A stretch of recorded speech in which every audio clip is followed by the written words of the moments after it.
writers had a great idea, which was basically to throw 13 people out of an airplane and have Jarvis tell Tony he can only carry 4. So how in the world, as they're plummeting to their death, is Iron Man going to be able to save them? And Tony begins to fly down and grab onto people and tells those people to grab onto the next person. And suddenly, with this great show of teamwork, you have 13 people all latched onto each other with Iron Man blowing his repulsors to stop their fall. With something as complicated as you can imagine of people falling out of Air Force One and Iron Man ultimately saving them, how do you achieve it? And your first approach is, let's do it on a green screen stage. We can hang the actors. We have a lot of control. But our second unit director came on board and said, I know the Red Bull skydiving team, let's do a test. I don't believe a lot of people thought it could be done practically. And I'm like, I know we can do this for real. I actually got a bunch of the skydivers that we're using, and we went out to the airport and spent 2 days jumping and doing some of the harder various bits of the sequence. It was so successful that we said, let's shoot it this way. And I was still skeptical, thinking, are we going to get all these shots? And we start building custom costumes with hidden parachutes. Jake Brake is the one who did that. He's been doing that since the very first Moonraker, when James Bond jumped out of the airplane with no parachute. He spent about 2 months building all these hidden parachutes and testing them. 8 days to shoot it. We ended up making 62 airplane loads, over 600 parachute jumps, 480 some hidden parachute jumps, which is by far bigger than any kind of a sequence like that's ever been done before.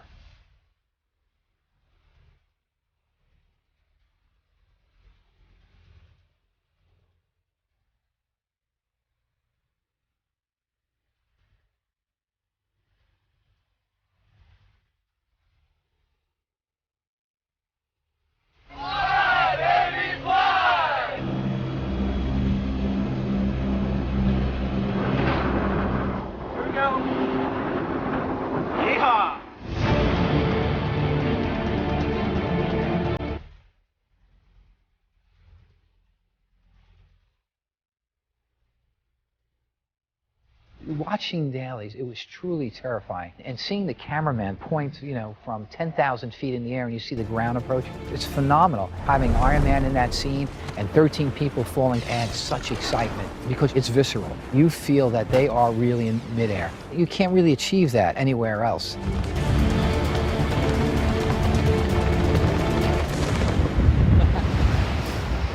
I'm pretty proud of pulling it off. Not to mention that at the end, we continually swung them back and forth over Cape Fear River. That was the very last part of the sequence where I think they were about 80 or 90 feet up in the air. We started them zipping down, and as they come down over the water, then one after the other, we start releasing them from their zip lines. That was mostly the brainchild of Jim Churchman. We didn't want to do the CGs. We want real people, real water, real sky. We want, real speed.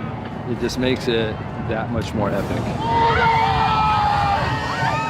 This is a 165-ton crane stretched out about 160 feet in the air. We have another 90-ton crane that's stretched out to about 75 feet. And we basically have a 15 zip line rig set up that's motivated by a vehicle. We run them up to 30 miles an hour, get the shots we need, and ultimately drop them in the water.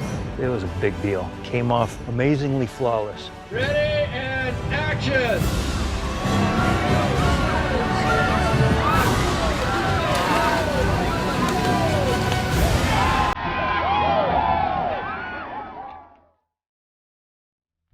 The challenge of these films from the visual effects point of view is just the sheer massivity of the amount of shots and how we go globally to make sure that we get all of this done within the time that we have. The technology is always being perfected and getting better. One of the key things with all visual effects is you want to make it spectacular and interesting, but you also want to try and make it as real as possible. I think what's really cool is that Iron Man has this heroic moment, but technically is super challenging. There's a certain way that you skydive to protect yourself, not just to dump.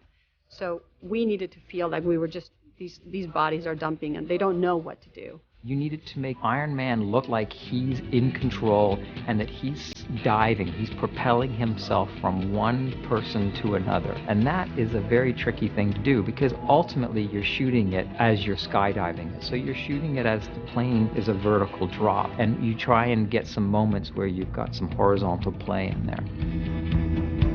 In the story, we're jumping from a 25, 30,000 foot altitude and you're falling all the way down to ground or sea level. One of the problems, obviously, when you're jumping out of a small plane and you're doing these stunts is that you're shooting from anywhere from 10,000 feet down to 4,000 feet when the parachute's open. Pretty much every environment that you see has been created in CG. So we actually pick a look that we like, and then the company that did this digital domain, they went on and created this beautiful map paintings with the proper terrain at the different heights. We get high satellite images that we use as our reference, and then we move geometry around and move the coastline and animate waves, and then put in clouds and have clouds whipping past camera to imply that we're falling. I got you! In every shot, the skydivers are real. Some of the shots we did have to go with digi-doubles for a few things, but the energy that you get from that shot, I don't know that you could have gotten any other way.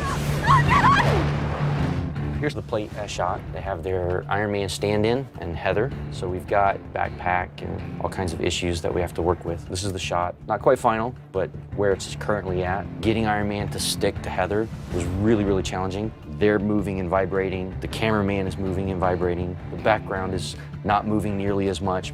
At the beginning, we intended to use the real hand, but we found that we just couldn't get it to track right. So we ended up just going with a full CG hand and sleeve. And then here you go back into the real plate. From a compositing point of view, probably one of our most challenging sequences. In this case, the altitude in this particular shot is dramatically different. Obviously, adding in the Air Force One, the damage, all the effects work, and then making it look like Florida, and adding the cloud layers, and then adding, levels of atmosphere, and also to make the background look more interesting, we changed the focal length of the shot, which then, in order to make look correct, we then changed the trajectory of the falling divers. There are bits here and bits there that you collage them together, and sometimes we have 10 layers of that, and sometimes we have 2 layers of the real photography that we composite with the rest of the environment. It's been an incredible sequence to work on, but it's based on reality, which is the key thing. Hundreds of artists work on it. It's a frame-by-frame job. It's just handwork. It's just artistry, and it's great to see it.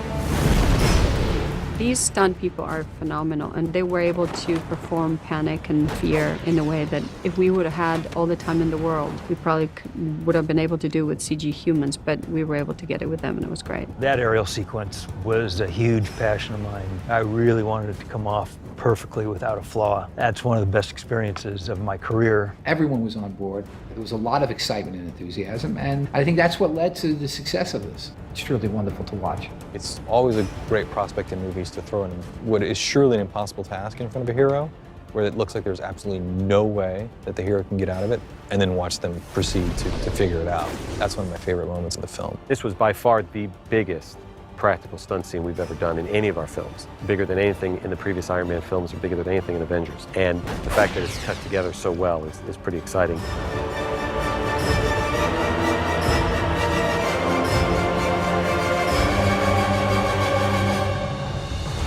All right, Jarvis, but it's only half done. We still gotta get through.